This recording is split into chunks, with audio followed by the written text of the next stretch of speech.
강원도 인제군. 그 이름만 들어도 어떤 분들은 벌써 공기가 달라지는 느낌이 드시죠? 설악산 아래 백담 계곡을 따라 구불구불한 산길을 올라가면 새터골이라는 작은 마을이 나와요. 행정구역상 마을이라고는 하지만 사실 집이 몇 채 없어요. 한때는 20가구가 넘었다는데 젊은 사람들이 하나둘 도시로 떠나면서 이제는 손에 꼽히는 가구만 남았어요. 그리고 그 남은 집들 중 가장 안쪽, 가장 깊은 곳에 우리 이봉수 할아버지와 정옥래 할머니의 집이 있어요. 대문도 따로 없어요. 낡은 나무 울타리 하나가 마당과 바깥을 나누고 있고 그 울타리를 따라 장독대가 줄지어 서 있어요.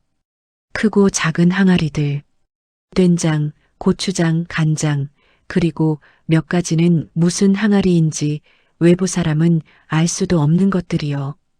할머니 정옥래 씨가 그 항아리들을 살피는 건 매일 아침 첫 번째 일이에요. 새벽 5시, 사방이 아직 어두컴컴한 시간에 할머니는 이미 마루에 앉아 있어요. 두툼한 면 조끼를 껴입고 고무신을 꿰신 채로 마당을 내려다봐요. 봄이면 이슬이, 여름이면 풀벌레 소리가, 가을이면 낙엽 냄새가, 겨울이면 얼어붙은 고요함이 그 마당을 채워요. 할머니는 그 모든 계절을 그 마루에서 맞이해 왔어요. 수십 년 동안. 난 이 시간이 제일 좋아. 아무도 없고 조용하고 산에서 바람이 내려오는 게 느껴지거든. 엄마는 그 바람이 얼굴에 닿으면 오늘도 살아있다는 게 실감나. 할머니가 언젠가 아들 봉식에게 한 말이에요. 봉식은 그 말을 듣고 뭐라고 대답해야 할지 몰랐다고 해요. 할아버지 이봉수 씨는 전직 산림청 공무원이에요. 30년 넘게 이 강원도 산자락을 돌봤어요. 나무를 심고 산불을 막고 계곡을 살피는 일을 했어요. 퇴직할 때 동료들이 말했어요. 봉수야, 이제 편하게 살아. 도시로 가서 자식들이랑 살아. 봉수 할아버지는 웃기만 했어요. 그 웃음의 의미를 동료들은 나중에야 알았어요.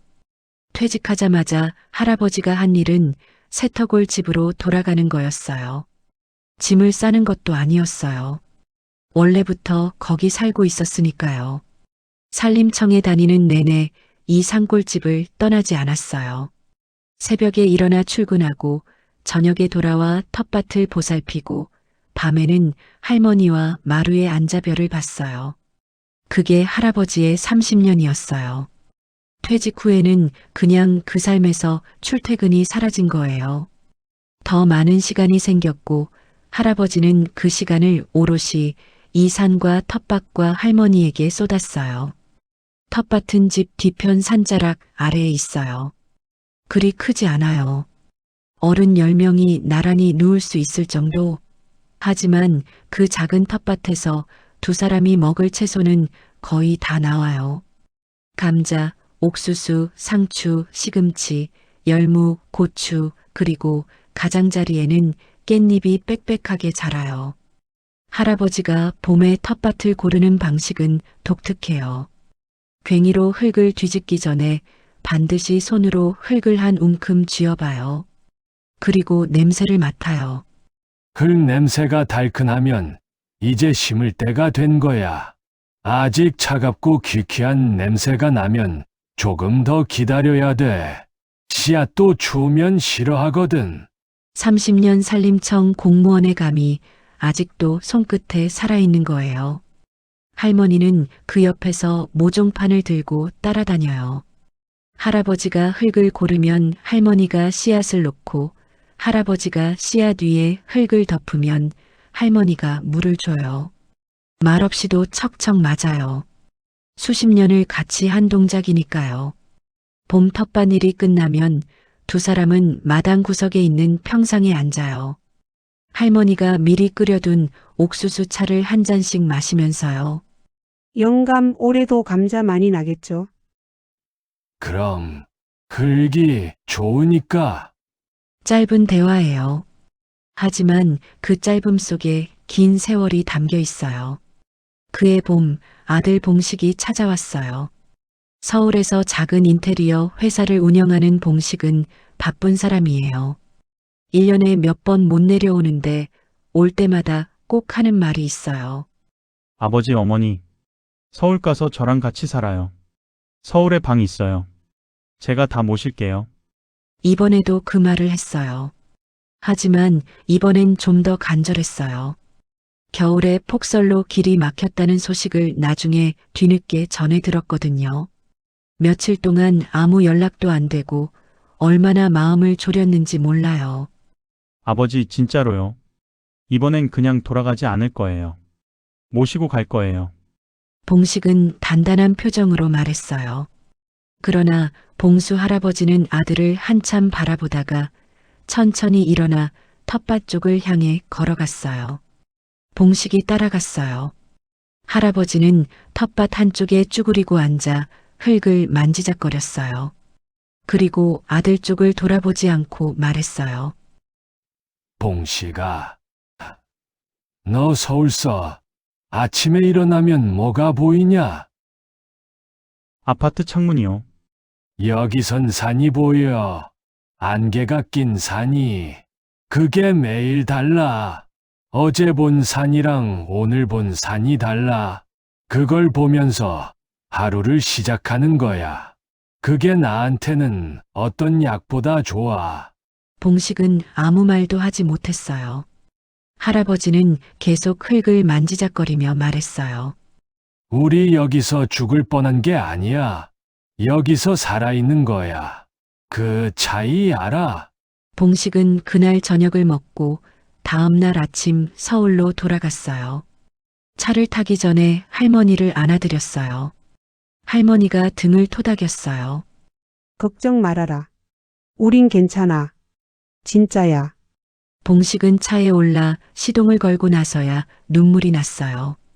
왜 우는지도 잘 몰랐어요.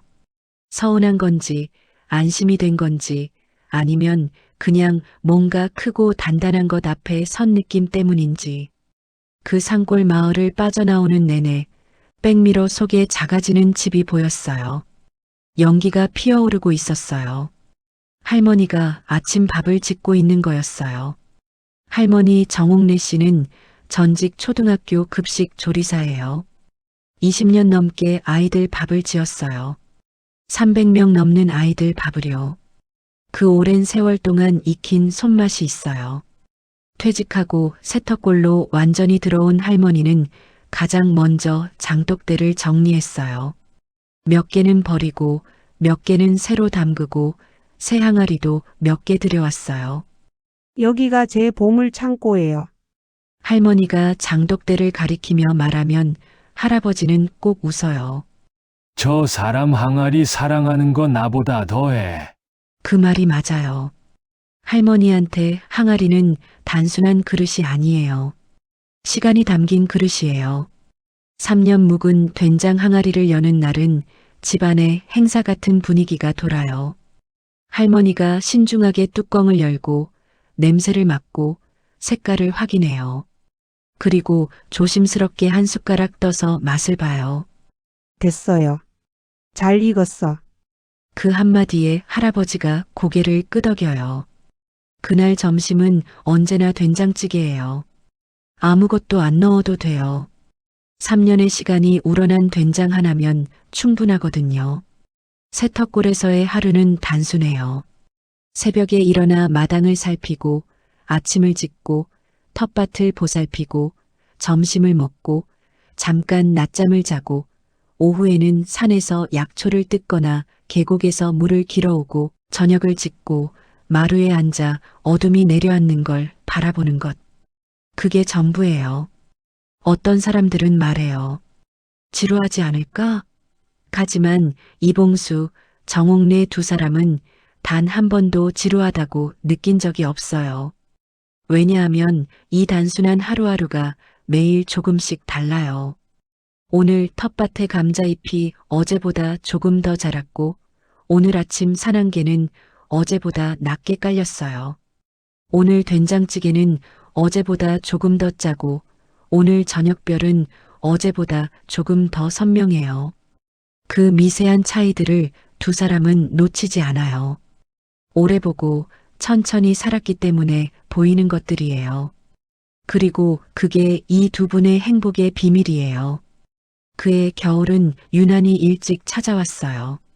11월 중순인데도 세터골에는 이미 첫눈이 내렸어요. 그리고 12월이 시작되자마자 아무도 예상 못했던 일이 벌어졌어요. 사흘 밤낮으로 눈이 내렸어요. 기상청도 마을 어른들도 심지어 수십 년 이 산을 지켜온 봉수 할아버지도 이런 폭설은 처음이었어요. 첫날은 괜찮았어요. 눈이 많이 내리는 건 세터골에서는 흔한 일이에요. 할아버지가 마당에 눈을 치우고 할머니가 뜨거운 수정가를 끓였어요.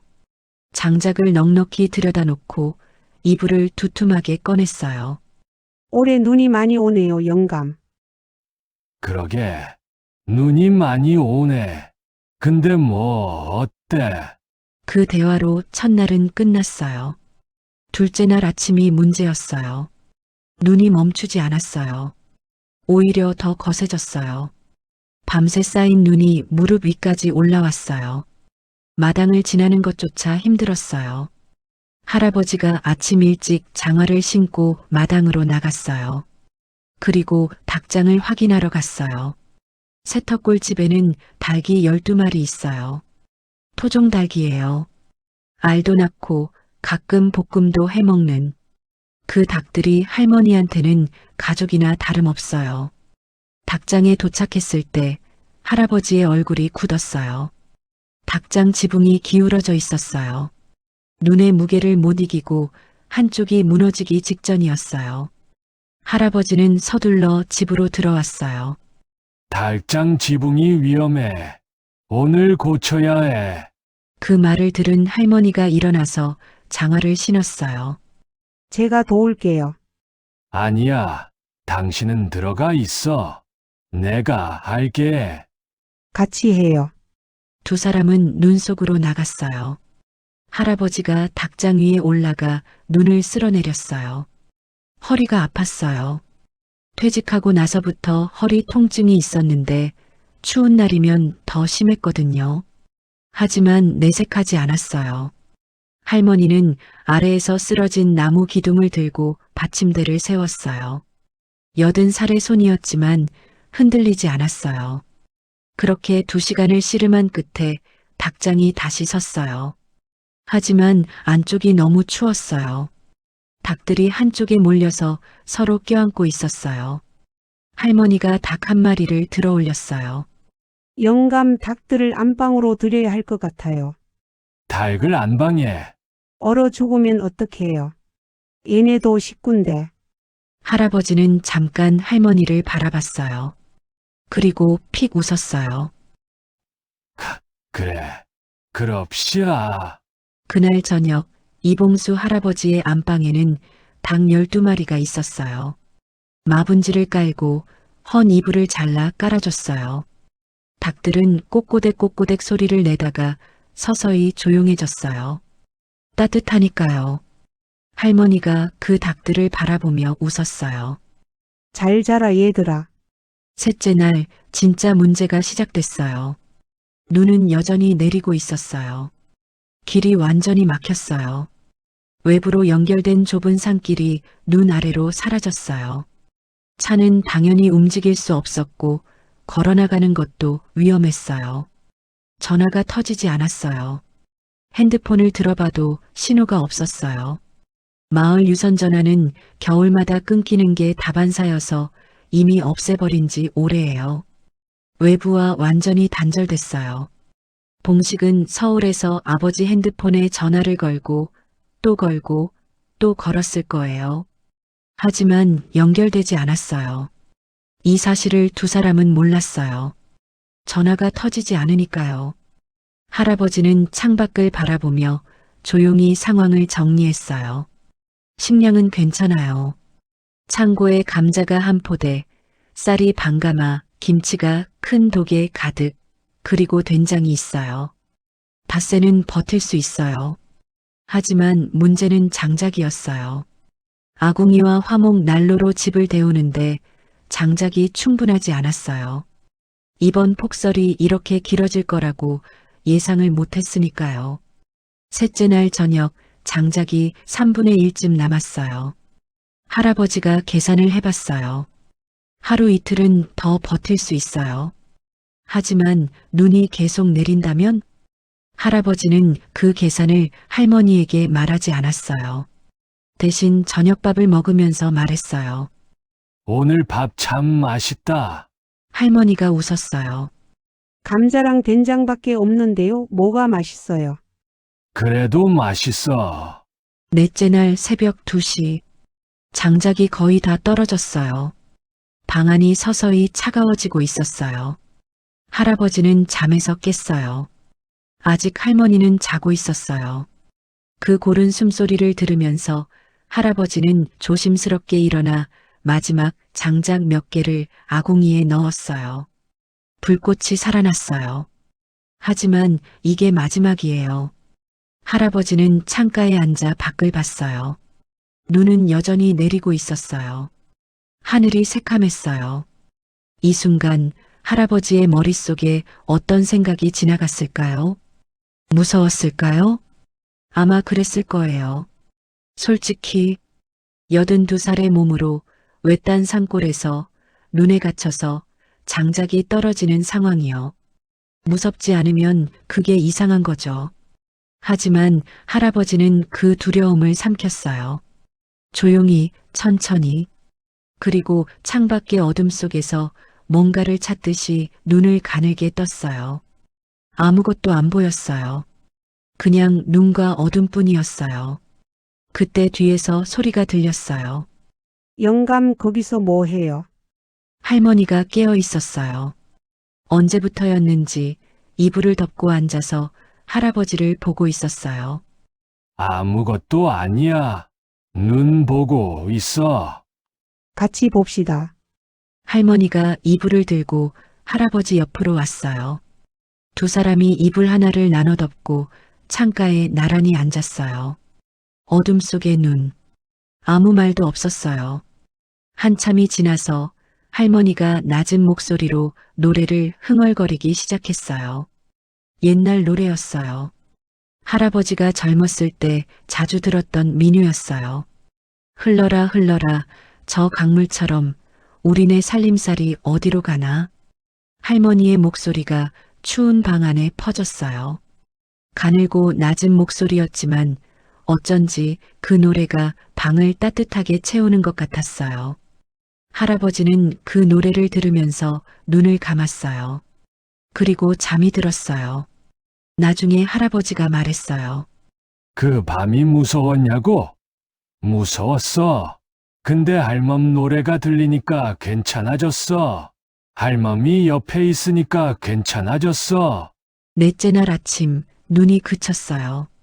두 사람이 이불 속에서 눈을 떴을 때 창밖으로 햇살이 들어왔어요. 맑은 햇살이요. 눈이 그친 강원도 산골의 아침은 눈부시게 하얘요. 온 세상이 솜으로 뒤덮인 것처럼. 잠시 후 멀리서 소리가 들렸어요. 이봉수 씨, 정옥래 씨, 이웃집 박씨 영감이었어요. 삽을 들고 길을 뚫으면서 오고 있었어요. 할아버지가 문을 열었어요. 박씨, 왔어? 박씨 영감의 얼굴에 안도가 번졌어요. 살아있었네. 이틀 동안 연락이 안 되니까 걱정했잖아요. 할머니가 웃으며 말했어요. 살아있어요. 잘 살아있어요. 그 소식은 서울의 봉식에게도 닿았어요. 박씨 영감이 마을 아래까지 내려가서 연락을 취해줬거든요. 봉식은 그날 오후 차를 몰아 새터골로 달려왔어요.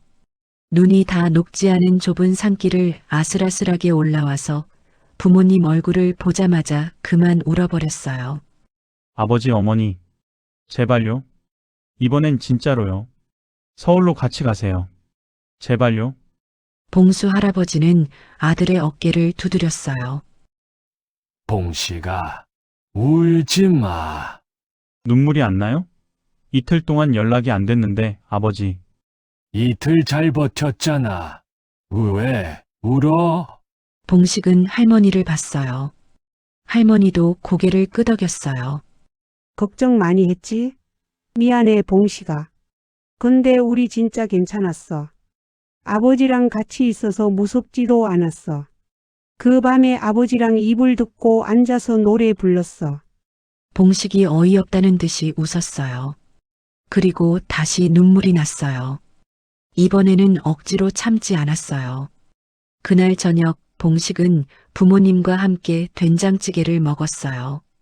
닭도 이미 닭장으로 돌아간 뒤였어요. 아궁이에 장작이 활활 타고 있었어요. 봉식이 마을 아래에서 장작을 한 차 가득 실어왔거든요. 밥을 먹으면서 봉식이 조용히 물었어요. 아버지, 그 밤에 진짜 안 무서웠어요? 할아버지는 된장찌개를 한 숟가락 뜨다가 말했어요. 무서웠지. 근데 있잖아, 봉식아. 무서운 것보다 더 큰 게 있으면 무서운 게 이겨지더라. 네, 어머니 노래 소리가 무서움보다 더 컸어. 할머니가 얼른 고개를 저었어요. 아이고, 별것도 아닌 노래 가지고. 별것 맞아. 내 인생에서 제일 좋은 노래야. 봉식은 그 말을 들으면서 밥을 더 이상 못 먹었어요. 목이 막혔거든요. 그날 밤 봉식은 오랜만에 부모님 집에서 잤어요. 어릴 때 쓰던 방에서 낡은 이불 냄새가 났어요. 밖에서 바람 소리가 들렸어요. 그리고 어디선가 닭 소리가 들렸어요. 봉식은 생각했어요. 이 두 분은 정말로 여기서 행복한 걸까? 아니면 그냥 고집인 걸까? 잠이 들기 전까지 그 질문이 머릿속을 떠나지 않았어요.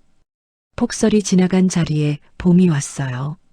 강원도의 봄은 서울보다 한 달쯤 늦어요. 서울에서 벚꽃이 질 무렵에 세터골에는 겨우 진달래가 피기 시작해요. 그리고 그 진달래가 산자락을 물들이는 시기가 되면 세터골은 1년 중 가장 아름다운 얼굴을 해요. 봉수 할아버지는 그 봄을 손꼽아 기다렸어요. 겨울이 길수록 봄이 반갑거든요. 폭설을 버텨낸 올해의 봄은 더욱 특별했어요. 텃밭을 고르는 할아버지의 손이 어느 때보다 부지런했어요. 냄새가 달큰해. 올해 봄 좋겠다. 혼잣말처럼 했지만 옆에서 씨앗 봉투를 들고 있는 할머니가 들었어요. 그래요? 그럼 올해 감자 진짜 많이 심어요. 그럽시다. 많이 심읍시다.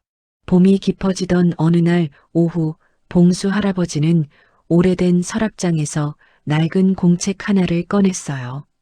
일기장이었어요. 표지가 너덜너덜했어요. 군데군데 얼룩도 있고 모서리가 닳아서 너덜너덜해졌어요. 하지만 속 페이지들은 빼곡하게 글씨로 채워져 있었어요. 작고 단정한 글씨였어요. 할아버지가 젊어서부터 써온 일기예요. 산림청에 다니던 시절부터 시작해서 퇴직 이후의 날들까지 날짜별로, 날씨별로 그날 있었던 일들이 적혀 있어요. 할아버지는 마루에 나와 앉아서 일기장을 펼쳤어요. 처음 몇 장은 혼자 읽었어요. 그리고 얼마 지나지 않아 할머니를 불렀어요. 옥래 씨, 잠깐 나와봐요. 할머니가 행주로 손을 닦으며 마루로 나왔어요. 왜요? 앉아봐요. 뭐 좀 읽어줄게. 할머니가 영문도 모르고 옆에 앉았어요. 할아버지가 일기장의 한 페이지를 펼쳤어요.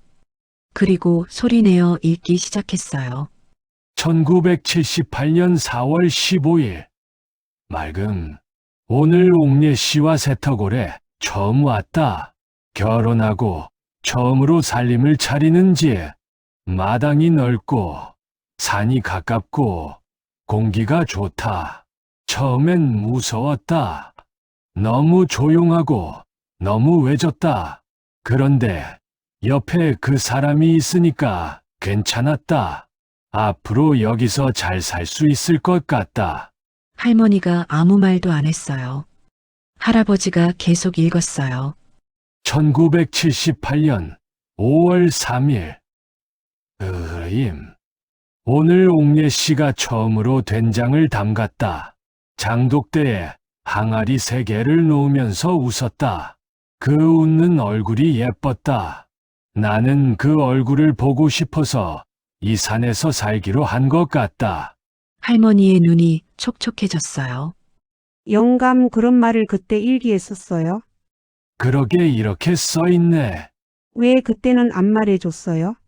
쑥스러워서. 할머니가 픽 웃었어요.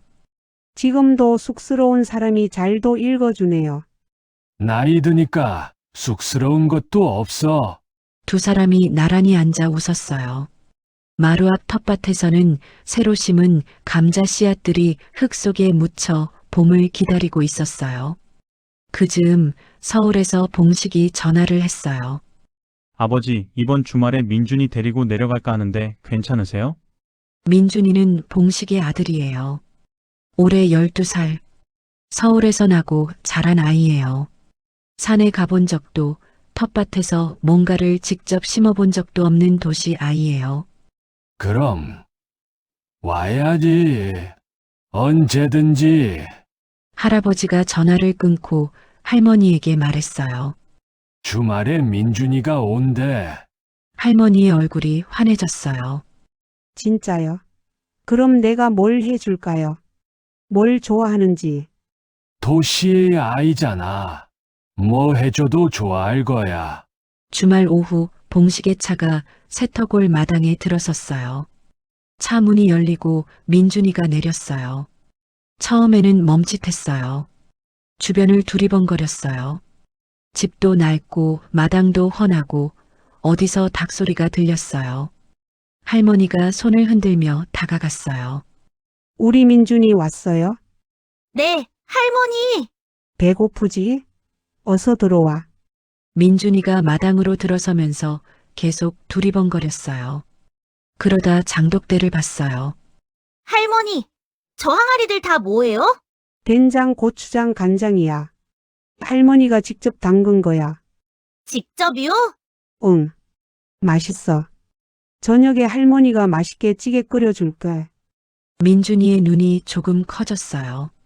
저녁을 먹기 전 할아버지가 민준이를 텃밭으로 데려갔어요. 민준아, 감자 심어봤어? 아니요. 해볼래? 해도 돼요? 그러려고 불렀지. 할아버지가 시감자를 하나 집어들었어요. 그리고 민준이한테 줬어요. 봐. 이렇게 생긴 게 시감자야. 이걸 흙에 심으면 나중에 감자가 나와. 이게요? 아, 응. 이게 씨야. 씨감자가 진짜 감자처럼 생겼어요. 맞아. 감자니까. 민준이가 피식 웃었어요. 할아버지는 손으로 흙을 파서 보여줬어요. 그리고 씨감자를 넣는 방법, 간격, 흙을 덮는 방법을 하나하나 알려줬어요. 민준이는 열심히 들었어요. 그리고 따라했어요. 처음엔 어설펐어요. 흙이 손에 잔뜩 묻었어요. 할아버지가 옆에서 조용히 도와줬어요. 씨감자 10개를 심었어요. 민준이가 심은 것도 5개 있었어요. 할아버지, 이거 언제 나와요? 2달, 3달. 여름 전에 캘 수 있어. 그때 제가 와서 캐요? 물론이지. 그때 오면 할아버지랑 같이 캐자. 민준이가 고개를 끄덕였어요. 그리고 흙 묻은 손을 바라보더니 말했어요. 할아버지 손이랑 비슷하다. 할아버지가 자기 손을 내려다봤어요. 거칠고 주름지고 흙이 밴 손. 그리고 옆에 있는 민준이의 작고 부드러운 손. 그래. 똑같지는 않은데. 흙 묻으면 비슷해요. 할아버지가 소리내어 웃었어요. 오랫동안 기억에 남을 것 같은 웃음이었어요. 저녁을 먹었어요. 된장찌개였어요. 할머니가 3년 묵은 된장으로 끓인. 민준이가 한 숟가락 먹더니 멈췄어요. 할머니, 이 된장찌개 급식이랑 달라요. 급식? 학교 급식이요. 거기도 된장찌개 나오는데 이거랑 달라요. 어떻게 다른데? 더 맛있어요. 할머니가 말했어요. 고마워, 민준아. 3년 기다린 보람이 있네. 봉식이 옆에서 말했어요. 민준아, 할머니 된장은 3년 묵은 거야. 그게 비결이야. 민준이가 다시 한 숟가락 떴어요. 그리고 또 한 숟가락. 밥그릇이 금방 비었어요. 식사 후 어둠이 내려앉았어요. 세터골에서의 밤은 서울과 달라요. 가로등이 없어요. 사람 소리도 없어요. 차 소리도 없어요. 대신 별이 있어요. 마당으로 나가면 하늘이 온통 별이에요. 민준이가 마당에 나왔어요. 그리고 위를 올려다봤어요. 와, 소리가 절로 났어요. 서울에서는 별이 잘 안 보여요. 불빛이 너무 많아서. 그런데 여기는 달랐어요. 하늘이 별로 가득 차 있었어요. 할아버지가 옆에 왔어요. 함께 하늘을 봤어요. 할아버지, 저게 다 별이에요? 그럼 다 별이지. 서울에는 별이 없어요. 별은 있어. 근데 불빛이 많으면 안 보여. 그럼 여기가 더 좋은 거예요? 할아버지가 잠깐 생각했어요. 별을 보고 싶으면 여기가 좋은 거야. 민준이가 고개를 끄덕였어요. 그리고 한참을 그렇게 서 있었어요. 할아버지와 나란히 별을 올려다보면서 봉식은 그 장면을 마루에서 바라봤어요. 아버지와 아들의 뒷모습, 그 위로 별이 가득한 하늘. 봉식은 그 순간 오랫동안 풀리지 않았던 질문의 답을 찾은 것 같았어요. 이 두 분은 정말로 여기서 행복한 걸까? 아니면 그냥 고집인 걸까? 그날 밤 민준이가 자리에 들면서 봉식한테 말했어요. 아빠, 나 여름에 또 와도 돼? 왜? 감자 캐야지. 봉식이 웃었어요. 그래. 감자 캘 때 또 같이 오자. 민준이는 금방 잠이 들었어요. 봉식은 불을 끄고 나오다가 아버지 방에서 불빛이 새어나오는 걸 봤어요. 문틈으로 들여다보니 아버지가 책상에 앉아 일기를 쓰고 있었어요. 낡은 공책에 작은 글씨로. 봉식은 들어가지 않았어요. 그냥 그 문 앞에 서서 아버지가 글을 쓰는 모습을 잠깐 바라봤어요. 그리고 조용히 돌아섰어요. 다음 날 아침, 봉식이 서울로 떠나기 전 아버지 옆에 앉았어요. 아버지, 어제 일기 쓰시는 거 잠깐 봤어요. 그랬어. 뭐 쓰셨어요? 할아버지가 잠깐 생각하다가 말했어요. 2024년 봄, 민준이 왔다. 시감자 같이 심었다. 별 봤다. 오늘도 좋은 하루였다. 봉식이 그 말을 들었어요. 그게 다예요? 그게 다야. 봉식이 창밖을 봤어요. 텃밭에 봄 햇살이 내려앉고 있었어요. 새로 심은 시감자 위에 부드러운 흙이 덮여 있었어요. 아버지, 행복하세요? 할아버지가 잠깐 먼 산을 봤어요. 그리고 천천히 고개를 끄덕였어요. 행복해. 오늘도. 딱 그 말이었어요. 오늘도. 그 두 글자가 봉식의 마음에 새겨졌어요. 봉식의 차가 세터골을 빠져나갔어요. 백미러 속으로 집이 작아졌어요. 마당에 두 사람이 서 있었어요. 할아버지와 할머니. 손을 흔들고 있었어요. 차가 산길 모퉁이를 돌아 두 사람이 보이지 않을 때까지 봉식은 백미러에서 눈을 떼지 못했어요. 조수석에서 민준이가 물었어요. 아빠, 왜 울어요? 봉식이 눈물을 닦으며 말했어요. 그냥, 그냥? 응. 그냥 좋아서. 민준이가 앞을 보다가 말했어요. 저도 좋았어요. 진짜로. 봉식이 웃었어요. 강원도의 산길을 내려오는 동안 창밖으로 진달래가 보였어요. 산 여기저기에 붉게 피어난 진달래. 그 꽃들이 봄을 알리고 있었어요.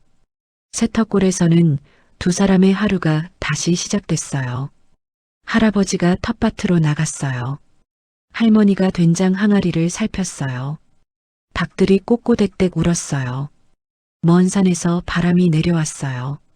아궁이에서 연기가 피어올랐어요. 단순하고 조용하고 반복적인 하루. 그러나 두 사람에게는 그 하루하루가 모두 달랐어요. 오늘 텃밭의 흙냄새가 어제와 다르고, 오늘 바람의 방향이 어제와 다르고, 오늘 아침 할아버지가 할머니를 보는 눈빛이 어제보다 조금 더 오래 머물렀어요. 그 미세한 차이들을 느끼며 사는 삶. 그게 이봉수, 정옥래 노부부의 행복이에요. 할아버지 이봉수 씨는 그날 저녁에도 일기를 썼어요. 공책 마지막 가까운 페이지에 이렇게 썼어요. 2024년 봄, 봉식이 민준이 데리고 왔다 갔다. 손자가 시감자를 심었다. 내 손을 닮았다고 했다. 고마웠다. 오늘도 옥래 씨가 끓여준 된장찌개를 먹었다. 맛있었다. 별이 많이 보였다. 행복했다. 그리고 마침표. 그게 전부였어요. 그리고 그게 전부여도 충분했어요. 어때요, 여러분? 이봉수 할아버지와 정옥래 할머니의 이야기를 들으면서 어떤 감정이 드셨나요? 저는 이 이야기를 준비하면서 자꾸 멈추게 됐어요. 생각할 것들이 많아서요. 우리는 보통 더 많이 가지면 더 행복해질 거라고 생각해요. 더 좋은 집, 더 좋은 차, 더 많은 돈, 더 좋은 환경. 그래서 더 열심히 일하고, 더 많이 쫓고, 더 많이 지쳐요. 그런데 세터골의 두 분은 그 방정식 밖에 있어요. 텃밭의 감자, 된장 항아리, 장작 연기, 별, 그리고 서로. 그게 전부인데 오늘도 행복했다고 일기에 쓰는 사람이에요. 그게 고집인지 지혜인지는 모르겠어요. 어쩌면 그 경계가 없을 수도 있어요. 하지만 한 가지는 확실해요. 그 두 분은 정말로 행복한 사람들이에요. 여러분도 오늘 하루 가장 단순한 것 하나에서 행복을 찾아보시면 어떨까요? 따뜻한 밥 한 끼, 옆에 있는 사람의 목소리, 창밖으로 들어오는 햇살 한 줄기. 그게 어쩌면 우리가 잊고 있던 행복의 진짜 얼굴일 수 있거든요. 오늘 이야기 함께 해주셔서 진심으로 감사해요. 읽으면서 마음이 따뜻해지셨다면 구독과 좋아요 꼭 눌러주세요. 그 작은 응원이 저한테는 정말 큰 힘이 돼요. 그리고 주변에 이런 이야기가 필요한 분이 계시다면 이 영상 공유도 부탁드려요. 다음에도 여러분의 마음을 따뜻하게 해드릴 이야기로 찾아올게요. 그때까지 건강하시고 오늘도 좋은 하루 되세요.